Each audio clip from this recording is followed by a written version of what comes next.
कैसे मतलब इस वीडियो के अंदर हम एक और ग्रेविटेशन का जे एडवांस 2025 का बेहतरीन सवाल सॉल्व करेंगे। ये आपके सामने क्वेश्चन आ रहा है, इसे एक बार ट्राई करो।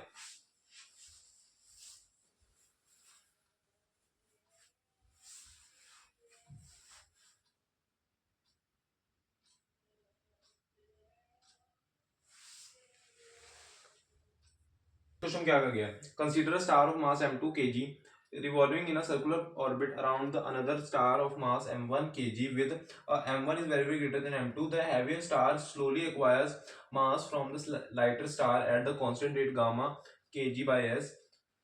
In this transfer process there is no loss of mass, there is no other loss of mass, ठीक है।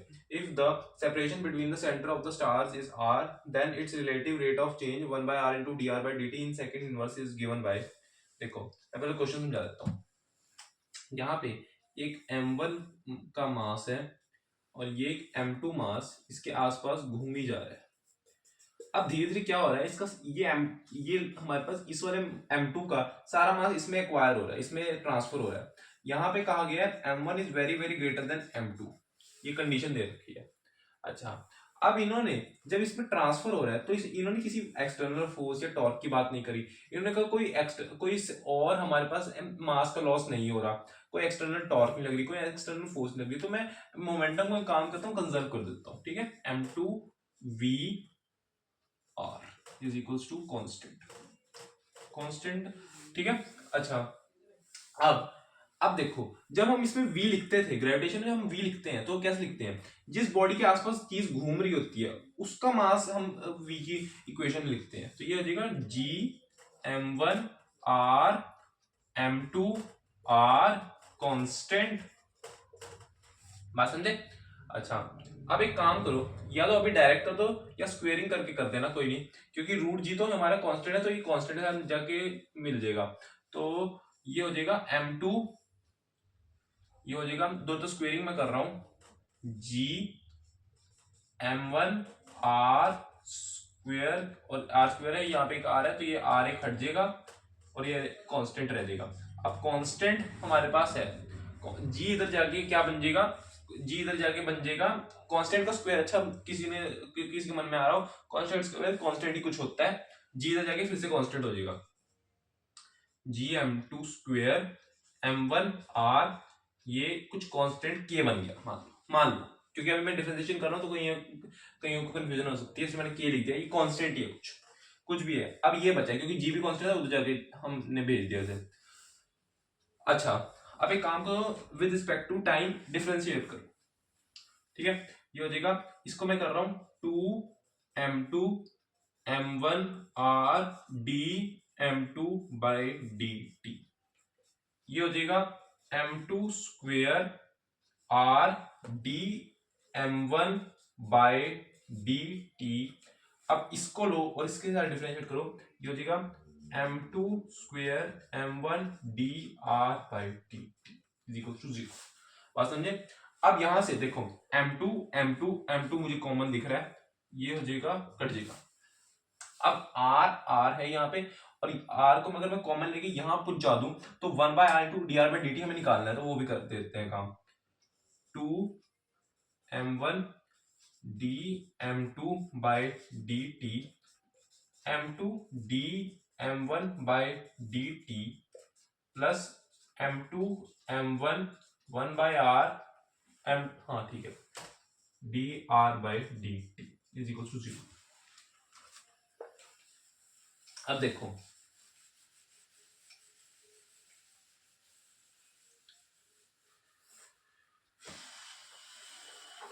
अब हमारे पास यहाँ पे कहा गया है, हमें कहा गया कि ये हमारे पास जो ये जो चीज है dm by dt, ये गामा, इसकी वैल्यू गामा दे रखी है। अब देखो, m2 का जो मास है, m2 का जो मास है उसका मास कम हो रहा है, इसका मतलब इसका जो गामा है वो नेगेटिव हम लिखेंगे, और इस ये चीज हम नेगेटिव लिखेंगे, इस dm2 by dt को मैं नेगेटिव लिखूंगा और इस वाली चीज को मैं पॉजिटिव लिखूंगा, क्योंकि इसके पास मास r है। तो ये हो जाएगा 2m1 गामा, साथ में minus, plus gamma m2 plus m2, एक काम करते हैं इस वाली चीज को इधर लेके जाते हैं, m1 m2 1/r dr/dt। Hope आपको ये विजिबल होगा। थोड़े से अब ये लाइट चल रहा है, कोई बात नहीं, मैं बता देता हूँ। 2 - 2m1 into R into m2 is equal to m1 m2 into 1/r into dr/dt। ठीक है, ये चीज है। अच्छा काम करो, यहां से फटाफट r को कॉमन लो, r को कॉमन लो, और ये चीज इधर जाके नेगेटिव भी हो रहा है। ठीक है ठीक है, ये नेगेटिव भी है।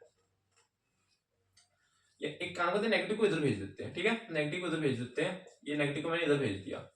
अच्छा अब एक काम करो, r को कॉमन लो, ये बन जाएगा 2m1 minus m2 m1 m2 1/r dr/dt। अच्छा अब सुनो, अब हमें एक कंडीशन दे रखी है। क्या कंडीशन दे रखी है? m1 is very very greater than m2। इसका मतलब इसके रिस्पेक्ट में हम इसे नेग्लेक्ट कर सकते हैं, तो ये नेग्लेक्ट हो जाएगा। बात समझे? तो यहां से हो जाएगा r2m1 is equal to m1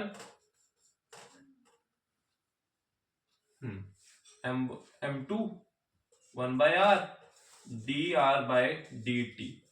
तो यहां से क्या, m1 और m1 कट गया, m1 और m1 कट गया, तो यहां से क्या रह गया, 2 गामा अपॉन ये हमारे पास गामा है, r नहीं है। ठीक है, गामा है, और ये हो जाएगा m2 1/r dr/dt। ये आंसर आ रहा है, चेक कर लेते हैं फटाफट। कहाँ गया क्वेश्चन, एक सेकेंड।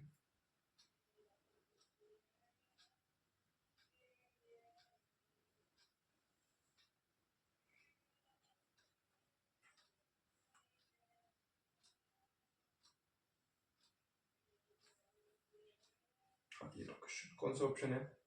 अब देखो इसके अंदर ये हमारे पास एक तरह का बोनस क्वेश्चन था जे एडवांस 2025 में, मार्क्स टू ऑल मिले थे इसे, और सबको मार्क्स इस क्वेश्चन के मिले थे, क्योंकि इसमें ना ऑप्शंस कह रहे थे गलत आए हैं। तो इसमें ना देख, जैसे कि यहाँ पे नेगेटिव तो आ नहीं रहा, नेगेटिव जो है हमारे पास, यहाँ पे नेगेटिव का सवाल बनता नहीं है। एक्चुअली हमारे पास यहाँ पे नेगेटिव का सवाल बनता नहीं है, आंसर नेगेटिव आ ही नहीं सकता, आंसर नेगेटिव आ ही नहीं सकता।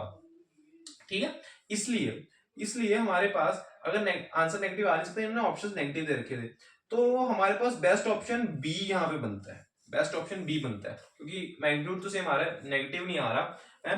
लेकिन ये हमारे पास बोनस क्वेश्चन था एक तरह का, इसमें मार्क्स टू ऑल मिले थे सबको। ठीक है, वैसे हमारा best answer 2 gamma by m2 है। ठीक है, होप आपको ये पूरी एक्सप्लेनेशन समझ में आई होगी, वीडियो अच्छी लगी होगी। पूरे मैंने कैसे सोचा, मैंने जब ये चीज घूम रही थी, एक्सटेंडेड टॉपिक नहीं लग रहा था, तब मैंने सोचा कि मैं एंगुलर मोमेंटम कंजर्व कर सकता हूँ। फिर वहां पे डिफरेंशिएशन करते करते फिर कैलकुलेशन थी, इसमें थोड़ी कैलकुलेशन का पार्ट ज्यादा था, सोचने का काम सिर्फ शुरुआत में था, उसके बाद सिर्फ कैलकुलेशन ही थी, और ये कंडीशन लगा के मैंने m2 को नेग्लेक्ट कर दिया। बात समझे? तो हमारा बेस्ट आंसर बी आ रहा है, ये हमारे पास वैल्यू बन रही है 1r इंटू dr/dt की। वो आपको पूरी एक्सप्लेनेशन समझ में आएगी, चीजें क्लियर होंगी, कॉन्सेप्ट्स क्लियर होंगे। और ये वीडियो अच्छी लगी तो वीडियो को लाइक कर देना, चैनल सब्सक्राइब कर देना। Okay, thank you.